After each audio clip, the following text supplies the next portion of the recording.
All right, more here at the laundromat. This is the change machine we bought. It's an American Changer. We bought it brand new. I was looking for a good deal on a used one because I'm looking for a good deal on everything. And I couldn't find a good deal, one close, and these things are really heavy to ship. And then if I was gonna buy something new, I thought it should be this, because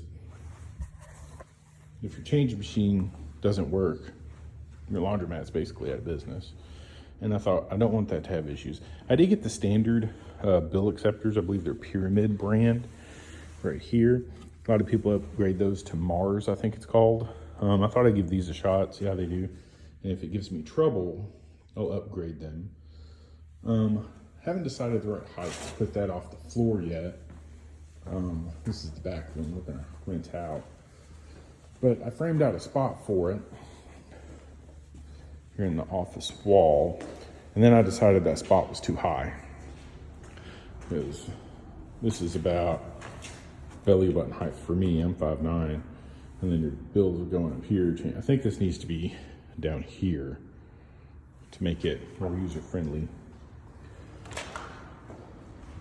So yeah, and then today I've been cleaning the old overlays off of some of the washers. My wife did most of them, so getting them ready for new ones. Because we're using new used equipment, but we want people to come in and think the place looks nice, so we're putting brand new overlays on all of them, cleaning them up, brand new coin boxes.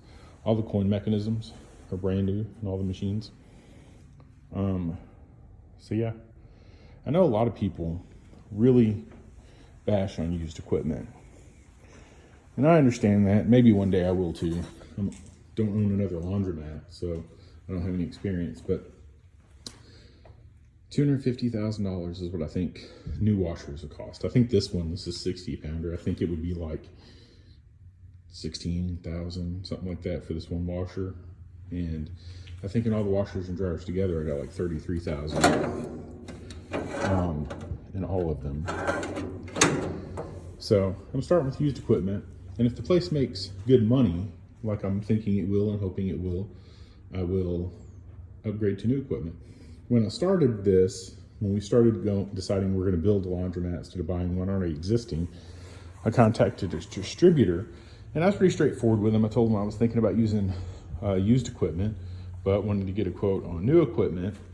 And you know, he bashed on the used equipment pretty hard and all that stuff. And he did a income analysis of the area, and if it does what he says it does, I'll probably upgrade to new equipment pretty soon. He did say you're not going to get that income with used equipment, but I mean, it's going to look pretty new. And this may be naive, but my opinion is that your average customer doesn't know as much about commercial laundry equipment as most, and if it's in good condition, all new decals, all new everything, most of them aren't going to know that new or used. Now the backs do look kind of rough, but you're not going to be able to see the back of them the way I'm going to set this up. So I don't think that's going to be an issue. I do have a few of them.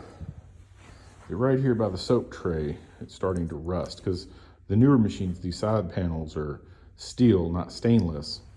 And it's starting to rust. So I'm going to sand this off and repaint that on the ones that you can see. But this one is going to be butted up against another washer, so you can't see that at all. The only ones that that's mainly going to be an issue for are the ones at the end of rows and the 60s, because the 60s are taller and you're going to be able to see the edge. And it's only the edge that has the soap tray. Like here's the edge of a 60, and it looks like it's a little dirty up there. It needs to be cleaned. But if you go over to this side, I bet it's a little rusty. Yeah, right there. So we're going to clean this off and buy some paint the whole side so that it looks good and matches and that kind of stuff.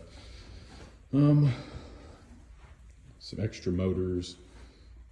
Some of these machines are going to be used, some of them are not going to be used.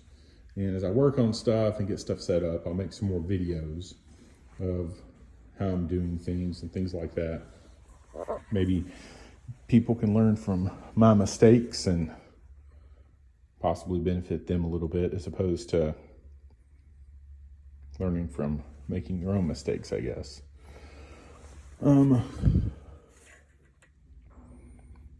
These machines, when I bought them, were set up for cards. I think I'm gonna have to reprogram them. I think that when they set them up for card, they program them for card, and these are gonna be set up for coin and pay range. I think I have to program them for that. And the pay range, I don't have them here, but I think you tie them to two of these wires. I think these two, if I remember correctly. I'm gonna watch the video again. YouTube University, as they call it. And then you tie them to two power source for ground and neutral. And they say they can do 220 or 110. And I actually, on most of these machines, they had already had a card system, and they had tapped on back here, which is where the main power comes in, and ran, and I just left that. If I can find where I put the plug.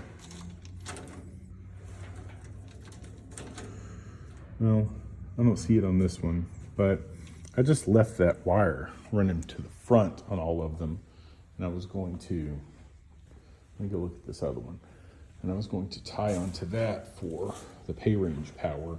But I'm not going to do that until I get power connected and get them in place, because I want to use a voltmeter and verify if that is the correct voltage and power and all that stuff. So this one, it's dark back here, sorry about that. You can see these two wires, they tied on to power and ran it up there for their card system. And I'm probably just going to use those wires and tie on up there for the pay range blue keys.